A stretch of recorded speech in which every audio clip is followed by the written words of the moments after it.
पहले तो हम इसी बात पे आ जाते हैं, सबसे अहम अब आप जैसे बता रहे थे, आज आपने इस पर कहीं इज़हार ख्याल भी किया है, गज़ा फोर्स के हवाले से फिर वजाहत करनी पड़ रही है। एक दफ़ा वजाहत कर चुके हैं साग डार साहब, तो वाई अगैन? और नेचुरली ये हमारी स्टेटेड पोजीशन है and we stick to it. Your take on this, Gul साहब। बिस्मिल्लाहिर्रहमानिर्रहीम, बहुत बहुत शुक्रिया, आपने मुझे मदऊ किया। देखें, जहाँ तक गज़ा का मामला है, मेरी इसहाक डार साहब से जो है वो बात हुई थी और बड़ी मुफस्सल एक वन टू वन गुफ्तगू थी, सवा घंटा रहा और उसके ऊपर यही बात हुई कि जनाब आप क्या चाहते हैं? तो उन्होंने कहा कि हमारी 3 बातें जो हैं वो हम इसके ऊपर स्टिक कर रहे हैं। पहली बात ये है कि लोगों को जबरन जो वहाँ से निकाला जा रहा है वो इजाज़त नहीं दी जा सकती और दूसरा ये है कि वहाँ जो इमदाद है उसका फ़्लो सही हो और तीसरा ये है कि जो एक ब्लड शेड है वो वहाँ ख़त्म हो जाए, जिस तरीके से किलिंग्स हैं। और यही बात जो है शर्म शेख के मुआहदे के अंदर भी पाकिस्तान ने अपनी बातों को कहा और मुझे ये बात अच्छी लगी कि डार साहब ने कहा कि हमारी ये बातें मानी जाएँगी और अगर ये मानी नहीं गई तो फिर हम जो है ऐसे किसी मुआहदे का हिस्सा नहीं बनेंगे। दूसरी जानिब जो है वो बात ये है कि 1967 से पहले के क्या जो पाकिस्तान की एक स्टेटेड पॉलिसी है, क्या इज़राइल ने इसको तस्लीम कर लिया है? तो अभी तक तो नहीं किया। क्या ब्लड शेड ख़त्म किया? वो भी नहीं किया। क्या एड को जाने दे रहा है? नहीं जाने दे रहा। और क्या जो है वो फोर्स डिस्प्लेसमेंट ख़त्म की है? वो भी नहीं की। तो फिर पाकिस्तान अपने मुआहदे पे क्यों जो है वो कारबंद रहे? ये तो ऐसा ही है कि मैं कहूँ कि जनाब आपने तो मुझसे वादा किया था कि जब मैं 5 वक़्त का नमाज़ी बन जाऊँगा तो आप सिगरेट छोड़ देंगे। आपने जो है वो सिगरेट क्यों नहीं छोड़ी? तो आप मुझसे पूछते हैं कि जनाब आपने 5 वक़्त की नमाज़ शुरू कर दी है, तो उसका जवाब नफ़ी में है। तो फिर ये जो पाकिस्तान की स्टेटेड पॉलिसी है, ये बहुत मुश्किल है। पाकिस्तान अपनी कायदे-आज़म की पॉलिसी से, पाकिस्तान एक अपने नैरेटिव से और जो पहले दिन से जो है तयशुदा है, पाकिस्तान ज़िद है रियासत इस्राईल की, उसके जबर की और यही वजह है कि बेंजामिन नेतन्याहू जो है, वो मुतअद्दिद बार इसका इज़हार कर चुका और अभी जो कुछ अर्सा पहले उसने एक अपने वीडियो इंटरव्यू के अंदर जो है वो कहा गैर मुल्की को कि जनाब पाकिस्तान की जो न्यूक्लियर पावर है मैं उसको बर्दाश्त नहीं कर सकता और पाकिस्तान के हवाले से उनको आपको तो याद है काजी साहब कि किस तरीके से उन्होंने 1988 के अंदर भी कोशिश की थी पाकिस्तान पर हमला करने की और उसके बाद भी जो है वो बाकायदा श्रीनगर एयरपोर्ट के ऊपर उनके जहाज आ गए थे और फिर पाकिस्तान ने जो पैगाम दिया था वो ये दिया था। उस टाइम तो मेरे वालिद जनरल हमीद गुल जो थे वो आईएसआई के सरबराह थे और ये पैगाम दिया था कि हमें नहीं मालूम कि हमला हमारे पास कहाँ से होगा, किस तरह होगा और पाकिस्तान कब जो है वो कब तक सलामत रहेगा। लेकिन अपने मरने से पहले पाकिस्तान जो यहूदियों की रियासत है उसको जमीन के नक्शे से खुरच के रख देगा और 2 घंटे के बाद वो जहाज तमाम वापस हो गए थे। इसलिए ये बातें बिल्कुल ऐसा ही है ज़रूर अब्दुल्ला भाई। ख्वाहिशात हो सकती हैं। अगर कोई वक्त आया तो ऐसा ही होगा। 2 ही रियासतें हैं अब्दुल्ला भाई, 2 ही रियासतें हैं दुनिया पे। एक है भारत साजिशी मुल्क और दूसरा है इजराइल दहशतगर्द मुल्क। अब दहशतगर्द साजिशी मुल्क भारत की बात कर लेते हैं क्योंकि भारत ने दरियाई चनाब पर पहले जारहियत तो कर रखी है, लेकिन अब उन्होंने दुलहस्ती स्टेज 2 का एक ड्रामा जो है वो रचाने का ऐलान किया है कि एक और जो है वो उसकी एक्सटेंशन बनाई जाएगी। मेरे सामने एक नक्शा पड़ा हुआ है अब्दुल्ला भाई, उसमें दरियाई चनाब पर उन्होंने 23 मुख्तलिफ मुकाम पर गैर कानूनी डैम जो है वो तामीर करने की मनसूबाबंदी कर रखी है, जिसमें बड़े बड़े डैम्स भी हैं, 1000 मेगावाट का डैम भी है, बरसर डैम भी है, जस्पा डैम भी है। क्या हम बनाने देंगे इनको? क्योंकि उन्होंने तो एक तरफा तौर पर गैर कानूनी तौर पर मुअत्तल कर रखा है इंडस वाटर ट्रीटी, जिसकी खिलाफ वर्जी है ये और एक्ट ऑफ वार भी है। जी बिल्कुल, इसमें कोई शक व शुबा नहीं है। देखें, हम बनाने देंगे, हम मेरे ख्याल में उनको जो है वो इजाज़त किसी सूरत नहीं देंगे। हमने बाकायदा नेशनल सिक्योरिटी काउंसिल की जो मीटिंग हुई, उसके अंदर एक बात वाज़े तौर पर बरमला दो टोक अंदाज में कही गई कि जनाब अगर पाकिस्तान का पानी रोका गया तो ये एक एक्ट ऑफ वॉर होगा और हम उसके लिए हर सतह पर, जंगी सतह पे भी जाने के लिए तैयार हैं। रवायती जंग में हमने मारा और अगर इससे बढ़कर जरूरत हुई तो पाकिस्तान कभी इनकार नहीं करेगा। याद रखें, पाकिस्तान अपने आप को प्यासा नहीं देख सकता और ये है ही गैर कानूनी। अभी जो यूनाइटेड नेशन की रिपोर्ट आई है उसके अंदर भी ये कहा गया है कि भारत जो है वो 5 सवालों का जवाब 60 दिन के अंदर दे, जिसके अंदर एक सवाल ये भी है कि आप जो है आबी रास्ता नहीं रोक सकते और इंडस वाटर ट्रीटी की आप खिलाफ वर्जी कर रहे हैं यकतरफा तौर पर। इससे माहौलियात, इससे खुराक, इससे इंसानियत और इससे जो एनवायरनमेंट है वो बर्बाद हो जाएगी और इसकी इजाजत नहीं दी जा सकती। अब देखना अब्दुल्ला साहब, आपने एक बड़ी बात की है कि ये एक्ट ऑफ वार है। बाकायदा तौर पर पाकिस्तान ने ये डिक्लेयर कर रखा है कि ये एक्ट ऑफ वार है। एक मैं दूसरे एंगल से ये चीज आपके सामने रखता हूं, ये मामला कि अभी जो अमेरिकन थिंक टैंक है वहां की भी रिपोर्ट आई है कि पाकिस्तान और भारत की 2026 में जंग हो सकती है। अगर भारत इस तरह के मजमूम हथकंडे नहीं छोड़ता और पाकिस्तान पर जारहियत करता है, आबी दहशतगर्दी भी करता है और पाकिस्तान पर बाकायदा तौर पर जो है चढ़ दौड़ने की कोशिश करता है, तो फिर इस पर जवाब कैसा होगा? क्या इसका जवाब फिर हम मकबूजा कश्मीर को 2026 में आजाद करवा के छोड़ेंगे? देखिए, जवाब तो मेरे ख्याल में पहले से ज्यादा खतरनाक होगा और इस बार सिर्फ कश्मीर के महार से नहीं बल्कि पाकिस्तान के मुकम्मल यानी कि जो जितनी भी हमारी बाउंड्री लाइन है उसके साथ जो है जवाब मिलेगा। सिंध से लेके पंजाब और पंजाब से लेके कश्मीर और जिस जिस जगह जाएंगे वैसा वैसा उनकी मंशा के मुताबिक जवाब दिया जाएगा और वो दिया जाएगा जो भारत को मजबूर कर देगा एक था भारत बनाने के ऊपर। ये मैं आपको बड़ा सोच समझ के बता रहा हूं। पाकिस्तान का कैलकुलेटेड रिस्पांस है। हमारी जो इस टाइम पे जो एरियल डोमिनेंस है उसके लिए किंग ऑफ द स्काइज को पाकिस्तान एयरफोर्स का नाम मैं नहीं दे रहा बल्कि मगरिब के जरीदे जो है वो दे रहे हैं। जो बरतानवी डिफेंस जर्नल के अंदर छपा है राफेल की स्टोरी जिसके अंदर टेल नंबर दिए गए हैं वो भी हमें पता है।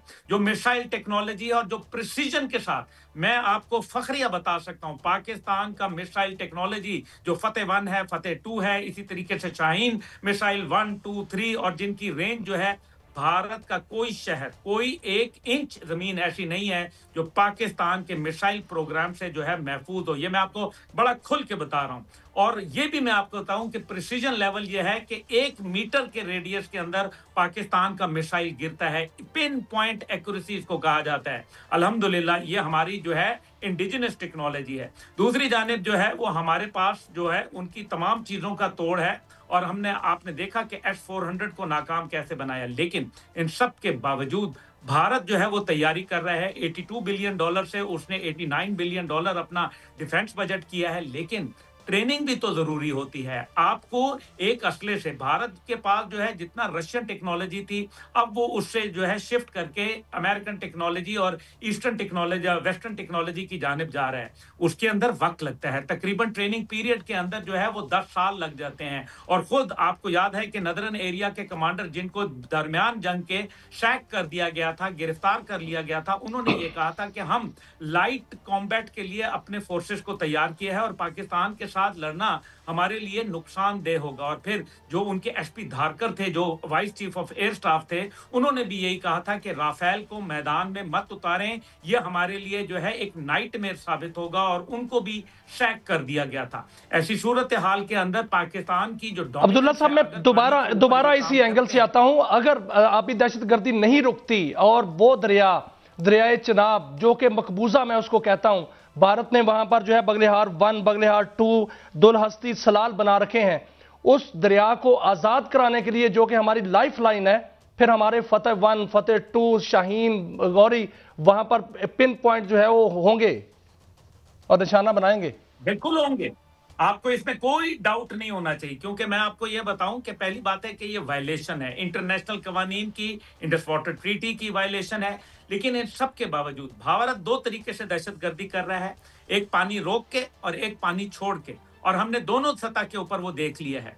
इसी तरीके से आप अगर ये देखें, हाँ जंग जो है 2026 में बिल्कुल मुतवक्का है। मैं तो नवंबर 2025 के अंदर एक्सपेक्ट कर रहा था 90% कि एक जंग होगी और ये बिल्कुल हमारी जो मेरे ख्याल में सिक्योरिटी फोर्सेस हैं वो भी ये एक्सपेक्ट कर रही थी।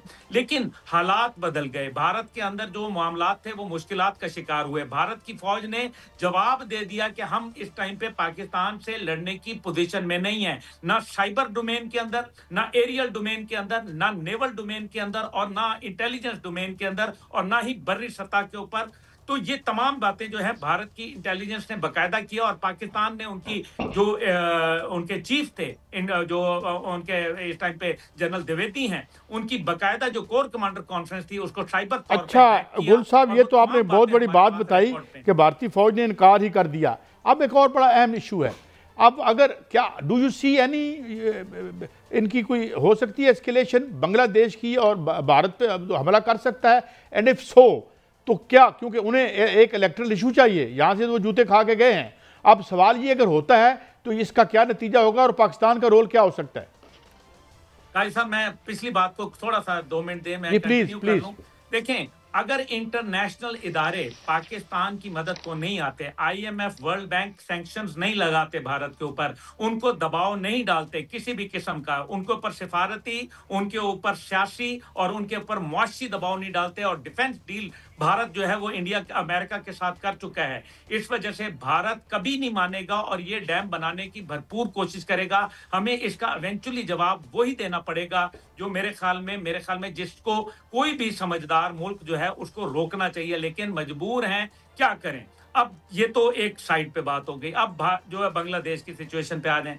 बांग्लादेश के अंदर इस टाइम पे लाइव एमुनेशन के साथ उनके शखुई जहाज जो हैं, उनके 4 स्क्वाड्रन्स जो हैं वो फॉरवर्ड एरिया के अंदर मूव कर दिए गए हैं, जबकि उसके बरक्स भारत की जो 2 कोर फौज है वो इस टाइम के ऊपर वो वहां मौजूद है, और उसके अंदर उनकी 3 कोर, उनकी 2 कोर और उनकी जो मेरे ख्याल में 33 कोर है वो इस टाइम पे वहां डिप्लॉय कर रहे हैं, और वो ये एस्केलेशन करना चाहते हैं, इस टाइम पे वो दबाना चाहते हैं, क्योंकि भारत को ये प्रॉब्लम है कि उसकी तमाम जो प्रॉक्सी हुकूमत शेख हसीना की शक्ल में थी, अगर उसको सियासी शिकस्त हो गई नौजवान नस्ल के हाथों, जो आज जो है सरापा एहतजाज है भारत के मुखालिफ, तो ऐसी सूरत के अंदर तो जो उनकी स्ट्रेटेजिक है, उनकी जो डिफेंस पॉलिसी है, उनकी जो डिप्लोमेटिक पॉलिसी है, उसकी मौत वाक़या हो जाएगी। इसके लिए वो हर सूरत जो है वो ये चाहते हैं कि शेख हसीना को उन्होंने ऑलरेडी फॉरवर्ड पोस्ट के ऊपर जो है वो ले गए हैं, और शेख हसीना को वो ये कह रहे हैं कि वहां बैठकर तमाम साजिश और फितना फसाद जो है। लेकिन सर, अगर भारत जो है वो बांग्लादेश पर हमला करता है तो जैसे आपने पहले फरमाया कि भारतीय फौज इस काबिल नहीं है कि वो लड़ सके, और वो इनकार भी कर रही है, तो क्या भारत हमला करने के बाद अपनी 7 सिस्टर ना गंवा ले कहीं? भारत जरूर हमला करे, मैं उसको ये जरूर कहूंगा कि ये शौक भी पूरा कर ले, उसके बाद पता चलेगा कि चिकन नेक पे उसके साथ वो हाथ हुआ, और आबनाए मलाका के ऊपर जो उसको हजीमत उठानी पड़ेगी वो तारीख साज होगी। मैं आपको बता रहा हूं कि अगर ये भारत करेगा तो नक्सलाइट एरिया, नागालैंड, झारखंड, मिजोरम, छत्तीसगढ़, ये तमाम उसके हाथ से, मेघालय वगैरह ये उसके हाथ से निकल जाएंगे, क्योंकि इस टाइम पे वो क्रिश्चियन डोमिनेंस के इलाके हैं, जहाँ तकरीबन भारत के 35 मिलियन लोग जो क्रिश्चियन हैं वो वहां बसते हैं, और उनके साथ जो अभी अकलियतों के साथ सलूक किया गया, क्रिसमस मनाने के ऊपर पाबंदियां लगाई। नागालैंड ने जो है बाकायदा आजादी का ऐलान कर दिया, अपना झंडा लगा दिया, अपना तराना बोल दिया, अपना मंशूर और दस्तूर पेश कर दिया। ये चीजें उसके लिए एक मेरे ख्याल में नेल इन द कॉफिन होगा भारत के लिए। इसलिए जरूरत इस बात के ऊपर है कि भारत को जो कोई और जरूरत नहीं है दुश्मन की, उनके पास नरेंद्र मोदी जैसा तोहफा मौजूद है, और जब तक नरेंद्र मौजूद है वो इंशाअल्लाह ताला भारत के टुकड़े करके ही जाएगा, वो ऐसे नहीं जाएगा किसी सूरत। इसलिए अब्दुल्ला साहब, एक और क्वेश्चन है, इंशाअल्लाह भारत के ऐसे टुकड़े हो जाएंगे, क्योंकि भारत जो है वो चाहता है और साजिशी मुल्क है और टुकड़े करवा के छोड़ेगा अपने। सर, पेंटागन की एक रिपोर्ट आई है, पेंटागन की रिपोर्ट में ये कहा गया है कि जो चीन है वो पाकिस्तान में, बांग्लादेश में, अरब अमारात में और दीगर ममालिक का भी नाम लिए हैं, वहां पर फौजी अड्डे कायम करना चाहता है। पाकिस्तान तो खुद मुख्तार मुल्क है, क्या कोई ऐसा प्लान है चीन का, या ऐसा हो सकता है? चीन का राइट पीसफुली का नारा है, चीन इस किस्म के काम नहीं करता, उनको अड्डे कायम करने की क्या जरूरत है, उनके पास एयरक्राफ्ट कैरियर्स मौजूद हैं, वो चाहें, क्योंकि 2 जगहों के ऊपर बड़ा उनके लिए इंपॉर्टेंस है, एक जो है स्ट्रेट्स ऑफ मलाका है और एक स्ट्रेट्स ऑफ हुर्मुज है, आबनाए मलाका और आबनाए हुर्मुज, दोनों के अंदर जो है जाहिर है उनको पता है कि उनकी तिजारत का एक बड़ा हिस्सा वहां से गुजरता है, और ये जो अफगानिस्तान के अंदर जितनी शोरिश है ये भी असल में CPEC को स्टॉप करने के लिए एक कोशिश की जा रही है। लेकिन क्योंकि अमेरिका इस किस्म की जो डिसइंफॉर्मेशन है ये फैलाता रहता है, वो बताता रहता है कि जनाब वाला है, इसका मतलब ये है कि चीन से खतरा है। अब्दुल्ला हमीद गुल साहब,